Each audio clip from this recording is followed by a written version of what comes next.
Bonsoir à tous. Que le nom du Seigneur soit glorifié au travers de ces quelques partages.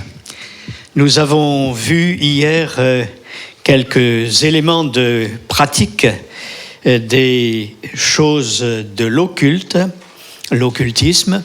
C'est le sujet qui m'a été demandé. Et donc, j'ai mis quelques notes avec quelques dizaines de versets, car tout ce que nous développons, nous devons le sortir non pas de ce que nous avons expérimenté, ce qui pourtant est une réalité, ni de nos idées personnelles, ce qui est encore moins une réalité, mais de la parole de Dieu. C'est elle qui nous éclaire, c'est elle qui est la source de tout ce dont nous avons besoin pour connaître le plan de Dieu pour nos vies. Et donc, après avoir vu des exemples dans l'occultisme au sujet de la magie noire, de la magie blanche, de toutes ces choses qui se manifestent au travers des superstitions, au travers de plusieurs choses qui se développent de plus en plus, on se croirait vraiment au-dessus de ce que certains considèrent comme une science du Moyen-Âge. Nous avons évolué, on est au XXIe siècle, et donc on s'attend à autre chose. Et pourtant, il y a environ 50 000 voyants et personnes extralucides qui rapportent beaucoup d'argent. Et quantité, c'est des millions. Je vous ai cité hier certains chiffres à ce sujet. Quantité de gens aujourd'hui, des plus haut placés jusqu'au niveau le plus bas de la population, tous les éléments de la population vont voir les voyants, les diseurs de bonne aventure, et se fient à l'astrologie et à tant d'autres choses. On va dire, tout cela n'est rien. Eh bien si, parce que l'Écriture nous dit, et je vous ai lu des textes à ce sujet hier, que ces pratiques, y compris quelque chose, entre parenthèses, qui est en train de grandir et de faire fureur, y compris donc les traces que l'on peut faire, puisque c'est le mot trace qui est dans l'Écriture, dans le texte originel, le fait de s'écrire des choses sur le corps, dans la peau, etc. Les tatouages, il y a même des versions qui traduisent directement le mot tatouage. Et tout cela prend de plus en plus de place dans la société. Et donc, toutes ces choses ne sont pas gratuites. Elles ont des conséquences parce que ce sont des portes ouvertes volontairement à des actions ténébreuses de tout un monde qui est le monde des ténèbres. J'ai parlé qu'il y avait deux camps, on pourrait dire, le monde de la lumière avec Dieu, Dieu est lumière, et le monde des ténèbres avec Satan, qui est appelé aussi le prince des ténèbres, et on verra d'autres appellations dans les minutes qui viennent. Alors, pour commencer cet élément aujourd'hui, pour aller plus loin, nous allons voir l'origine et la source de l'occultisme. Dans Ézéchiel chapitre 28, les versets 12 à 17, il nous est dit ceci concernant la personne de Satan, du diable donc. Tu mettais le sceau à la perfection, tu étais plein de sagesse, parfait en beauté. Tu étais en Éden, le jardin de Dieu. Tu étais couvert de toute espèce de pierres précieuses, de sardoine, de topaze, de diamants, de chrysolite, d'onyx, de jaspe, de saphir, d'escarboucle, d'émeraude et d'or. Tes tambourins et tes flûtes étaient à ton service, préparés pour le jour où tu fus créé. C'est donc une créature.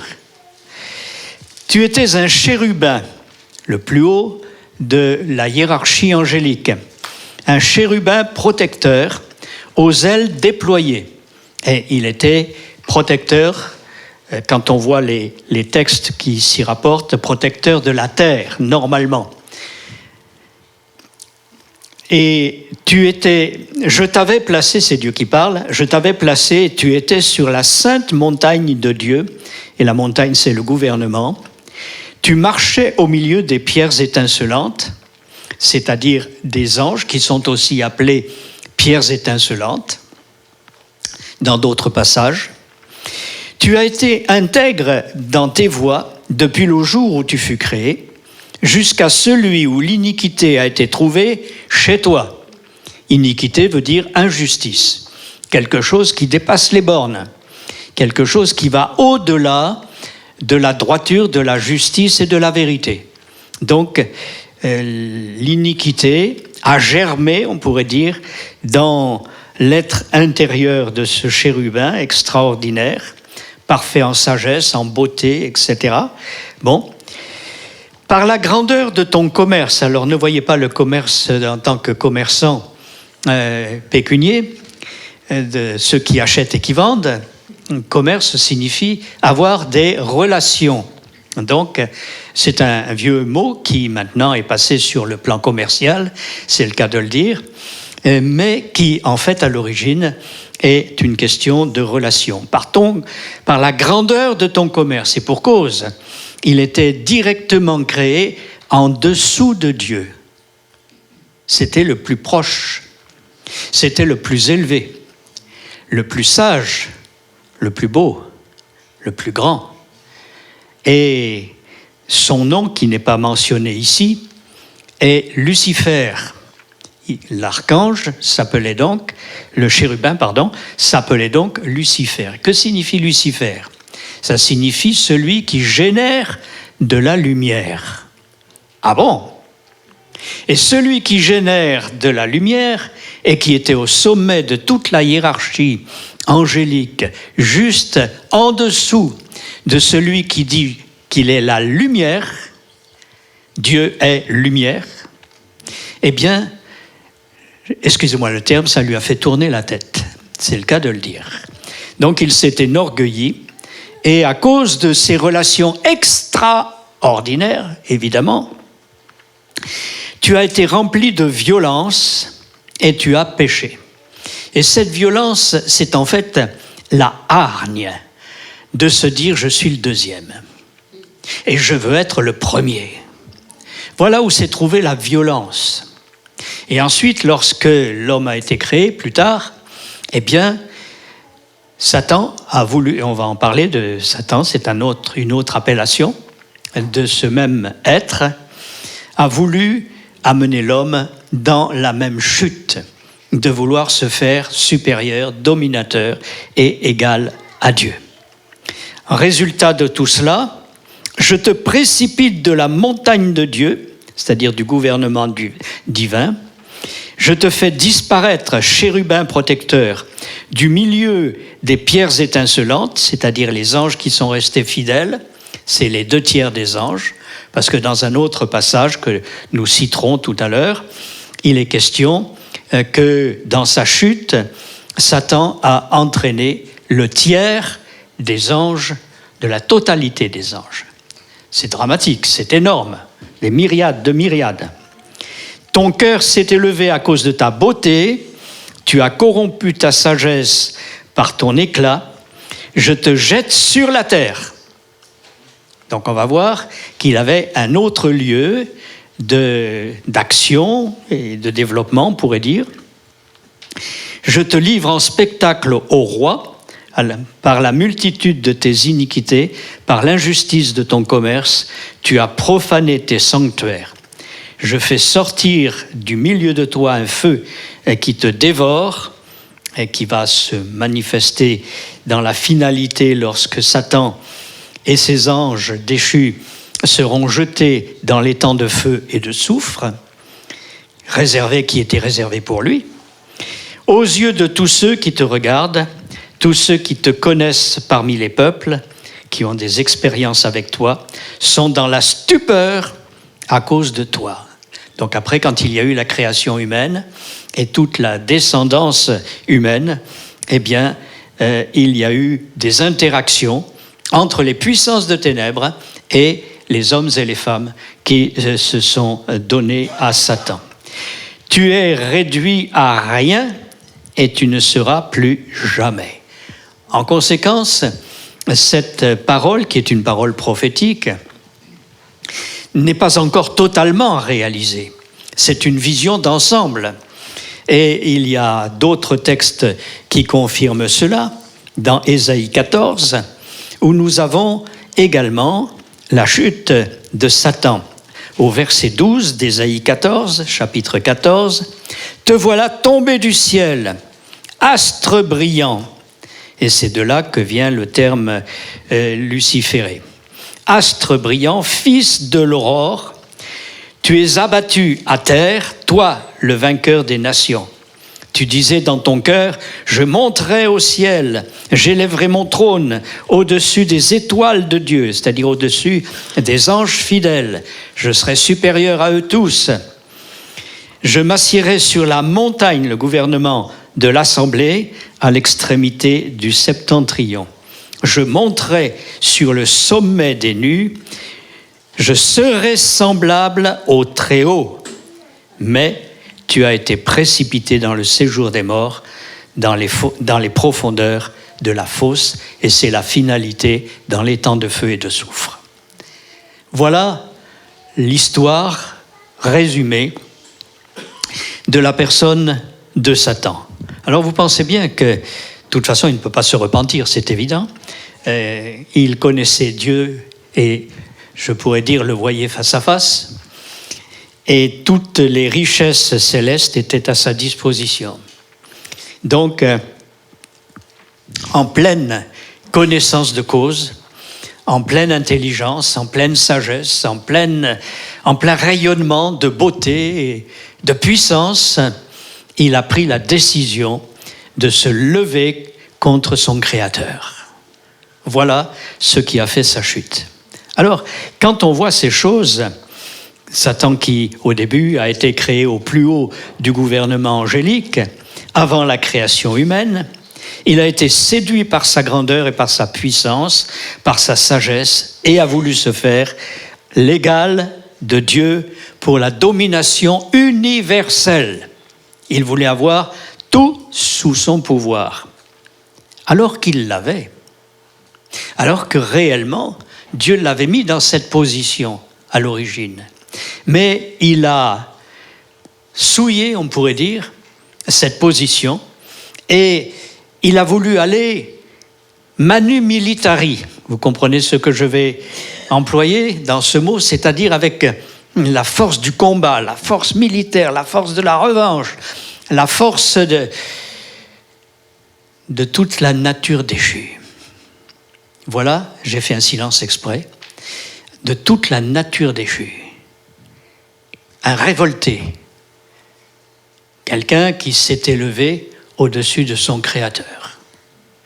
Donc, le résultat, il ne peut pas y avoir deux têtes, c'est pas possible. Un créateur et une créature ne peuvent pas être au même niveau, c'est impossible. Donc, il n'y avait qu'une seule position, c'était la déchéance. Et alors, qu'est-ce que cet ange, on pourrait dire, ce chérubin a voulu faire? Dieu l'a déchu du gouvernement divin et l'a précipité sur la terre. C'est-à-dire qu'à partir de ce moment-là, son action va se faire sur la terre et autour de la terre. Et puis, on va voir aussi d'autres éléments. Donc, lorsque l'humain a été créé, plus tard, Dieu seul sait quel est le temps, cela nous dépasse complètement, la Bible ne nous en parle pas. Au commencement, Dieu avait créé les cieux et la terre. Alors je vous donne une traduction que j'ai trouvée il y a bien longtemps, dans une traduction à partir de l'hébreu, et qui est considérée aussi dans le domaine judaïque, on va dire ça comme ça, je vais vous donner une traduction dont vous n'avez pas l'habitude. Au commencement, Dieu avait créé les cieux et la terre. Stop. Et dans toutes les versions, il y a un espace. Et puis, or, la terre devint tohu vobohu, c'est-à-dire tohu bohu, c'est-à-dire chaos et ruine. Ruine de quelque chose qui avait été.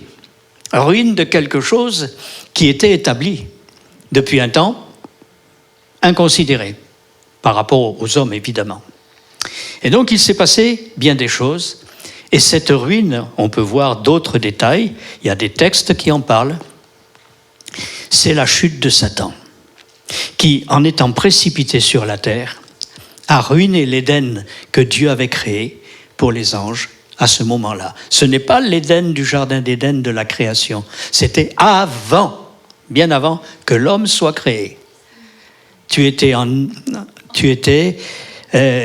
au milieu des pierres étincelantes dans l'Éden de Dieu.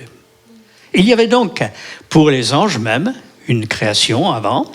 Ensuite, il y a eu la création humaine, et les hommes ont suivi la même route de révolte contre Dieu, etc., etc. Pour ces créations, il y a donc des éléments différents. Ça demande réflexion, parce que nous ne savons que relativement peu de choses. Et la parole de Dieu nous révèle d'une manière brève ce monde extraordinaire de la création de l'univers avant même que l'homme soit créé sur cette terre. Alors quand on lit le texte, on se rend compte au début qu'il est question d'une création exogène, le ciel, puis la terre. Et puis, dans un deuxième passage, il est parlé d'une création endogène, lorsque Dieu créa une terre et des cieux. Et là, on voit qu'il y a un changement de contrat. Et tout ce qui va commencer à partir de ce passage va nous montrer que c'est un focus qui est amené sur tout ce qui est de la terre et la création de l'homme sur la terre. Et tout le développement de l'Écriture nous parle de ce développement de l'homme sur la terre. Il y a un texte qui nous dit « J'ai donné la terre à l'homme et le ciel m'appartient ». C'est dans une version que nous n'avons pas dans second ou autre, mais c'est une réalité. Dieu nous dit tout simplement « Les humains, mêlez-vous de vos affaires et considérez ce qui est autour de vous et tout ce que j'ai fait pour vous. Maintenant, puissiez-vous marcher dans mes voies. » C'est une réalité. Alors, comme Satan est tombé par orgueil, eh bien, il va essayer, lorsque l'homme sera créé, d'amener également la chute par le même défaut. Et c'est l'orgueil de dominer. Je pense à quelqu'un qui faisait des sciences occultes autrefois, et j'avais un très bon contact avec cette personne. Et un jour, je lui dis, dans un déplacement, « Pourquoi est-ce que tu as fait de l'occultisme autrefois ?» Alors, il me répond, « Pour dominer, tiens. » Et ce germe était toujours dans son cœur. Curieux, hein? Pourtant, la conversion était passée par là.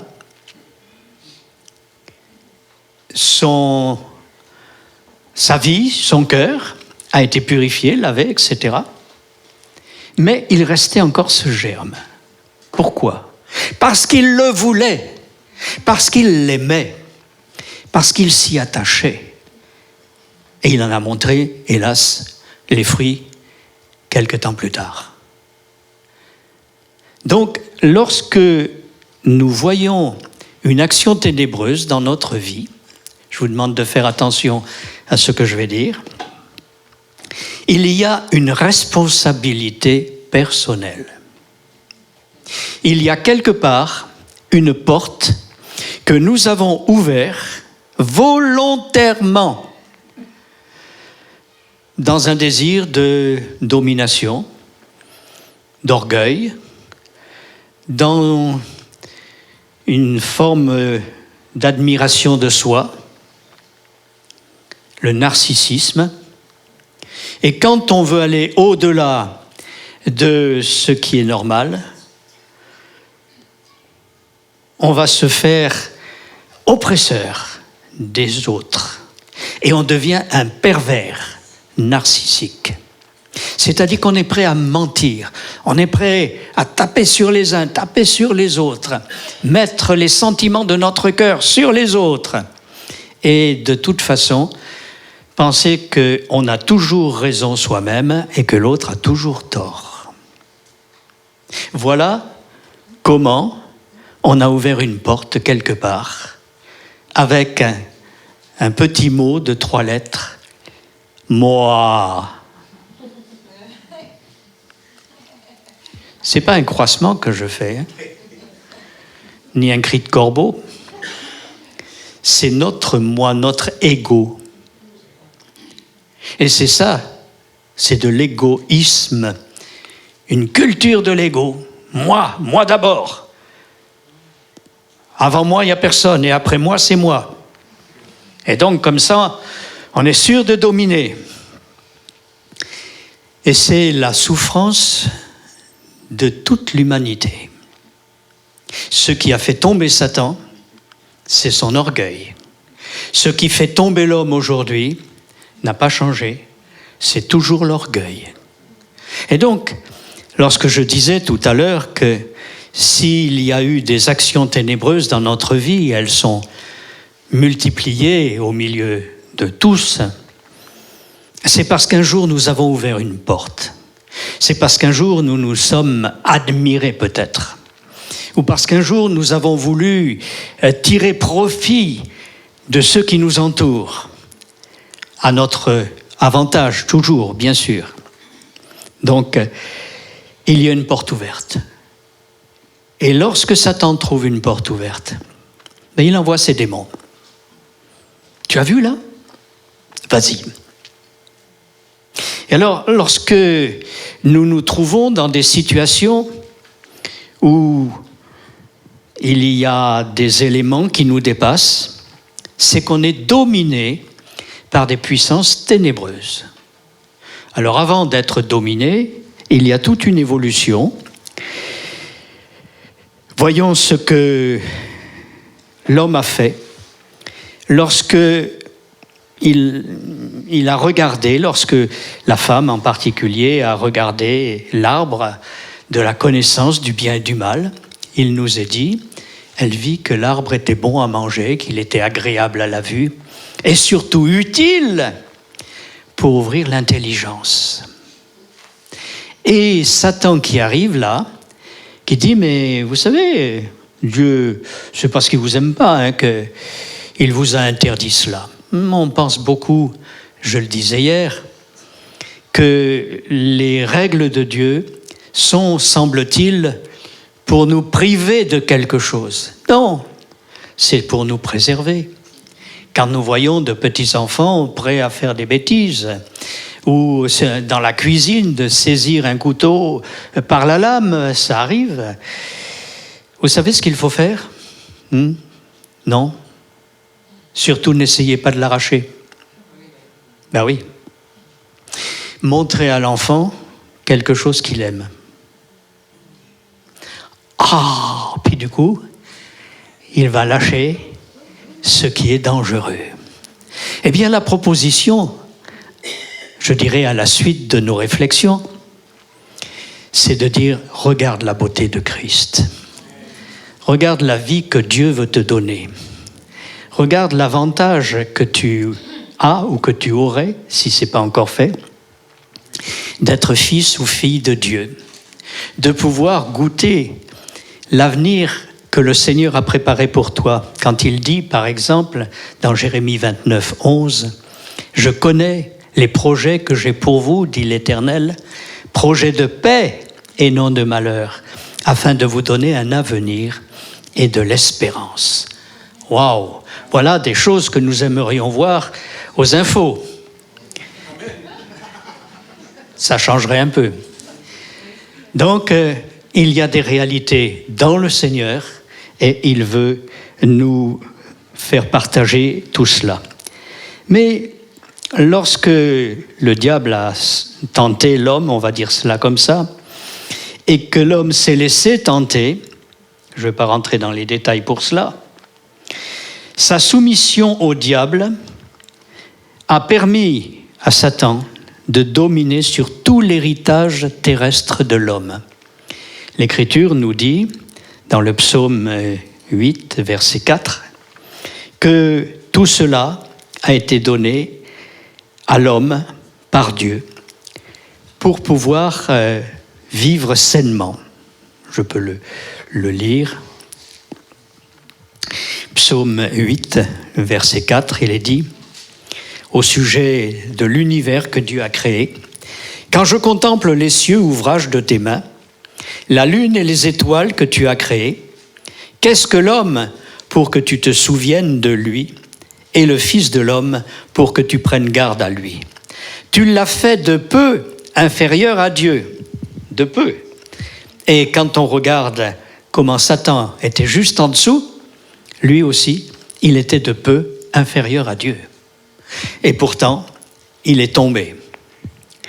Tu l'as couronné de gloire et de magnificence, et tu lui as donné la domination sur les œuvres de tes mains. Tu as tout mis sous ses pieds, les brebis comme les bœufs, les animaux des champs, les oiseaux du ciel, les poissons de la mer. Tous ceux qui parcourent les sentiers des mers, Éternel notre Seigneur, que ton nom est magnifique sur toute la terre. Voilà le but de Dieu. Tout était donné à l'homme. Et quand après, plus tard, Satan va dire à Jésus, si tu m'adores, je te donnerai toutes ces choses parce qu'elles m'ont été données. Et il y en a qui ne comprennent pas, qui se disent, mais est-ce que Dieu aurait donné le monde à Satan? Non, il l'a précipité en condamnation sur la terre. Mais c'est l'homme qui était normalement propriétaire, légalement, de la part de Dieu, qui a donné, en obéissant à Satan, qui a donné son héritage à celui qui est son ennemi. Il est devenu esclave de Satan. Est-ce que vous voyez quelle est notre position? Alors dans Luc, au chapitre 4 et verset 6, il nous est dit ceci.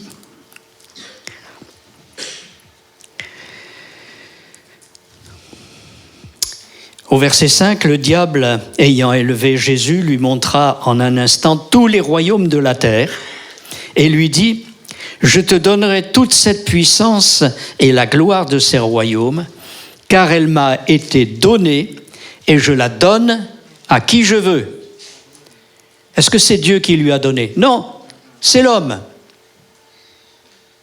Et aujourd'hui, Satan va dire, je suis le prince de ce monde. Et Jésus ne va pas lui contester la chose. Dans Jean 14, verset 30, il nous est dit ceci.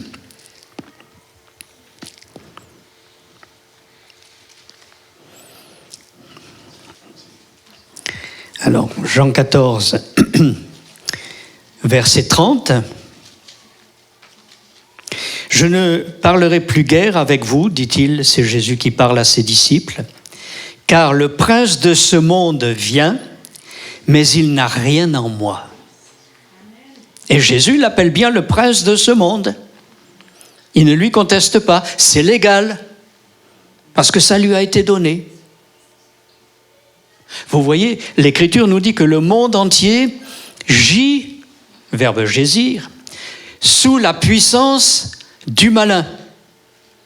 Donc il y a une réalité qui est là. Le monde est comme un mort, sans force. sans réaction, sous la puissance du malin. Et Jésus le reconnaît. Donc le prince de ce monde vient, mais il n'a rien en moi.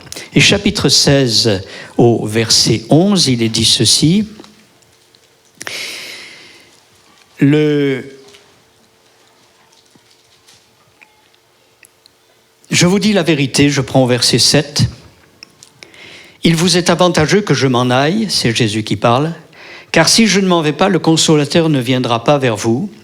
Mais si je m'en vais, je vous l'enverrai. Et quand il sera venu, il convaincra le monde en ce qui concerne le péché, la justice et le jugement.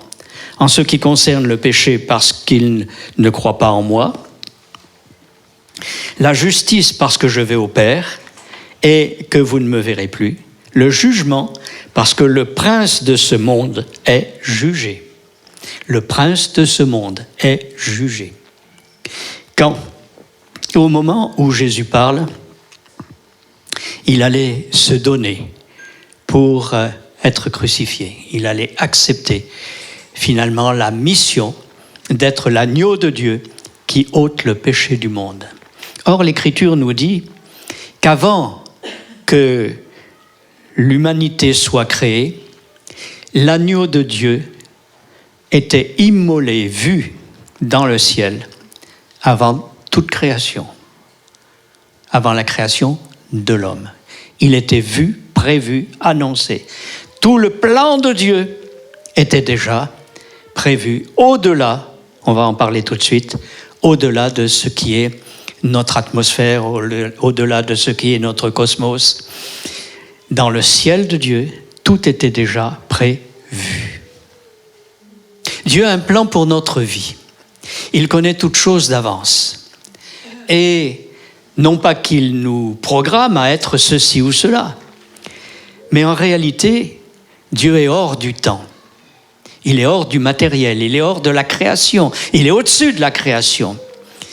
On pourrait dire que l'univers entier, aussi loin qu'on puisse imaginer, parce qu'on ne peut pas le voir, eh bien, est comme un ballon entre les mains de Dieu. C'est une sphère. On pourra dire immense, oui, parce qu'on ne peut pas la mesurer, bien sûr. Mais Dieu est au-dessus encore de toutes ces choses. Et il gère toutes ces choses. Et l'Écriture nous dit qu'il fait marcher les astres, les étoiles, chacune selon une direction prévue. Il fait marcher les astres sans désastre. Retenez cela si ça vous amuse.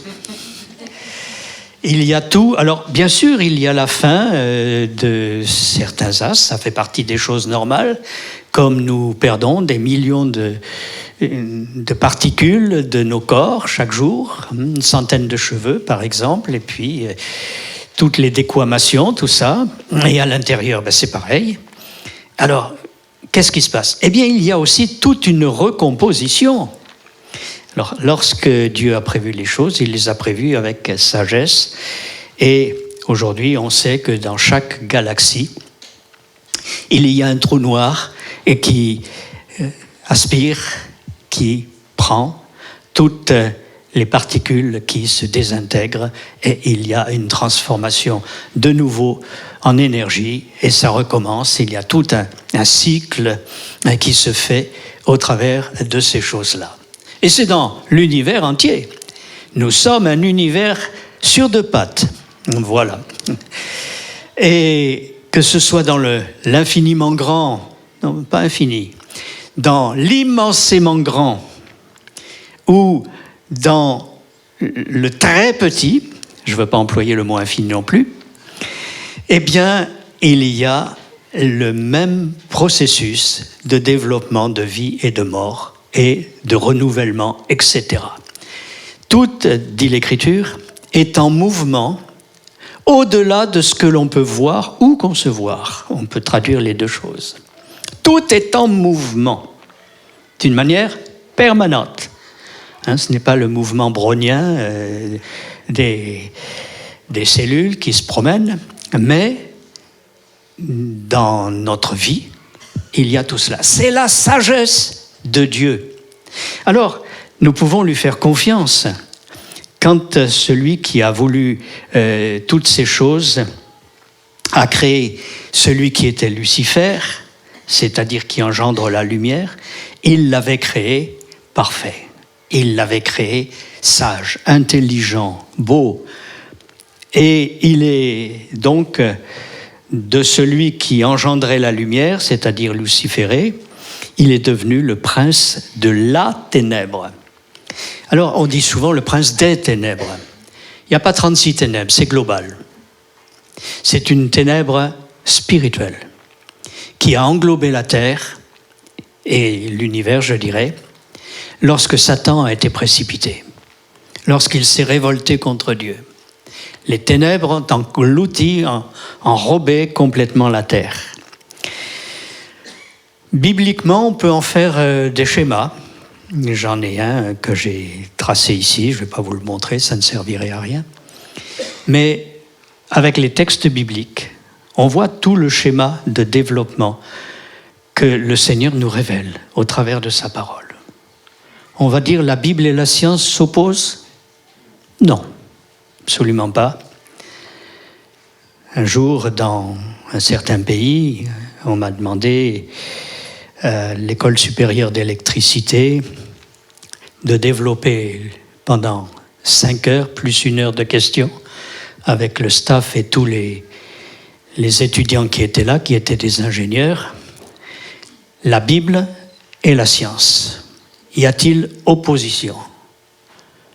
Eh bien, conduit par le Seigneur, bien sûr, nous avons conclu d'une manière claire qu'il n'y a aucune opposition. Quand on trouve des différences ou des oppositions, c'est un manque de connaissance, c'est un manque d'approfondissement, c'est un manque et une mauvaise traduction, quelquefois, qui nous fait croire à des choses que Dieu n'a pas dites. Donc nous avons besoin de remettre les choses au point. Lorsque l'on vient vous dire « la Bible n'est pas d'accord avec la science n'est pas d'accord avec la Bible », eh bien détrompez-vous, et détrompez peut-être, si vous le pouvez, ceux qui vous entourent, pour dire « le Seigneur a tout prévu d'avance » d'une manière méticuleuse, au point que c'est à la lettre près dans l'hébreu, même avec des petits signes, qui montrent des détails que le texte lui-même ne montre pas, et qui nous font dire, mais alors, vraiment, ta parole est merveilleuse. Nous pouvons nous confier. Alors, lorsque la parole nous parle de ce prince de la ténèbre qui a englobé la terre et qui a répandu sur la terre aussi, le tiers des anges nous parle. Un autre texte dans Apocalypse 12, verset 4, eh bien, le but de toutes ces créations, c'était la destruction de l'œuvre divine, tant dans la nature, et aujourd'hui, nous voyons le résultat de la destruction de la nature, n'est-ce pas ? Donc on ne va pas rentrer dans tous ces détails-là. Vous en entendez suffisamment parler dans les médias. Aussi bien que de l'humain, l'homme se détruit. L'homme est ingénieux au mal, dit l'Écriture. Et il ne pense qu'à une chose, c'est la destruction de tout ce qui n'est pas lui-même. Et donc, nous sommes dans un monde complètement pollué, il faut le reconnaître, et qui, malheureusement, va vers un terme non pas immédiat, non pas global, mais en tout cas de notre vie quotidienne que nous aimerions facile et agréable, eh bien, nous allons de plus en plus vers des temps difficiles et douloureux. Donc, il faut le savoir. Je ne veux pas faire un prophète de malheur. Il suffit de regarder les médias et vous aurez compris, c'est une évidence. Donc, il y a des choses qui sont là, mais au travers de tout ça, quand il est dit, par exemple, vous entendrez parler de guerre, de bruit de guerre, Dieu nous dit, ne soyez pas effrayés. C'est Jésus qui parle, parce qu'il faut que ces choses arrivent. Dieu a un plan éternel. Et ce n'est pas pour détruire l'humanité qu'il faut que ces choses arrivent. C'est pour qu'au travers de ces temps difficiles, les gens commencent à dire, mais si on réfléchissait un peu, si nous voulions revenir vers notre Créateur, si nous voulions nous repentir de nos mauvaises voies, se repentir, c'est faire demi-tour, c'est changer d'orientation. Et donc, quand on écoute les analyses, on se rend compte que la science, et puis même l'observation de la nature, nous montre que tout pourrait être géré d'une manière saine, avec tout ce qu'il faut pour tout le monde, bien sûr, mais que l'appât du gain, comme dit l'Écriture, l'amour de l'argent est une racine de tous les maux, l'appât du gain fait qu'on détruit la terre, on détruit l'humain, parce qu'on calcule à court terme, alors que le monde pourrait nourrir toute sa population. Bien sûr, ce sont des sujets qui pourraient nous poser des questions, et ce n'est pas notre but. Mais il y a quelque chose. L'homme est ingénieux au mal, parce que le mal a gagné le cœur de l'homme. L'Écriture nous dit, tous ont péché, tous. Il n'y a pas un juste, pas même un seul. Tous sont pervertis, tous sont corrompus. Il n'y en a pas un qui fasse le bien, pas même un seul. Ah bon ? Ben pourtant, moi, j'essaye bien. Hein. Je dis bonjour à ma voisine, je dis bonjour à mon voisin. Et puis, j'essaye de rendre service à droite, à gauche. Non, ça, c'est pas ça du tout. Le bien, selon Dieu, ce n'est pas cela. Reconnais le Seigneur dans toutes tes voies, il aplanira tes sentiers. Si nous revenons de tout notre cœur vers Dieu, alors il nous montre ce qu'est le bien, en vérité. Ok. Donc tout cela détruit l'humain. Et c'est l'ensemble des anges déchus, que l'on appelle des démons, des esprits du mal, qui sont des myriades.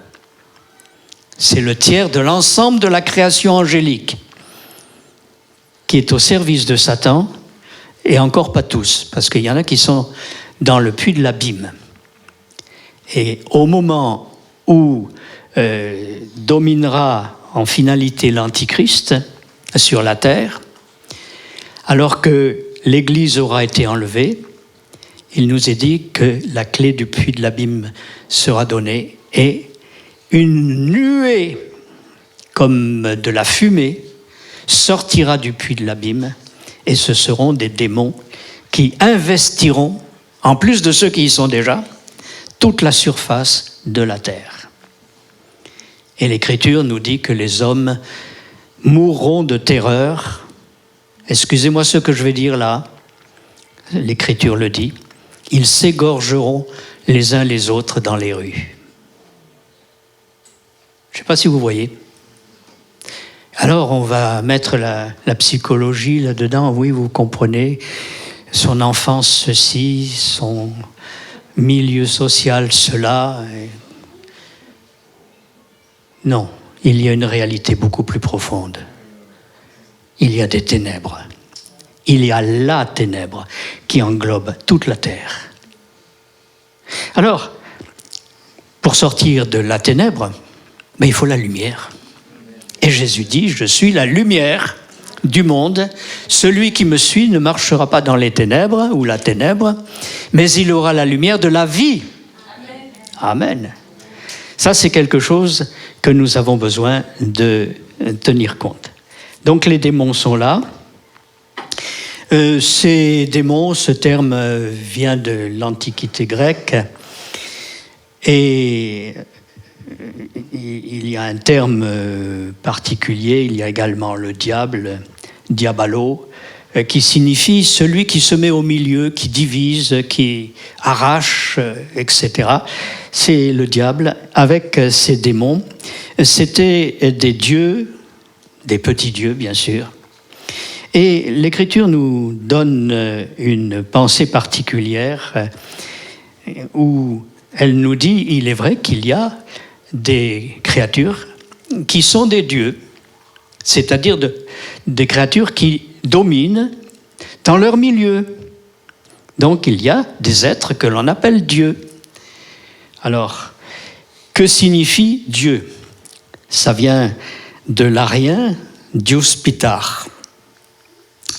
Dius signifie céleste.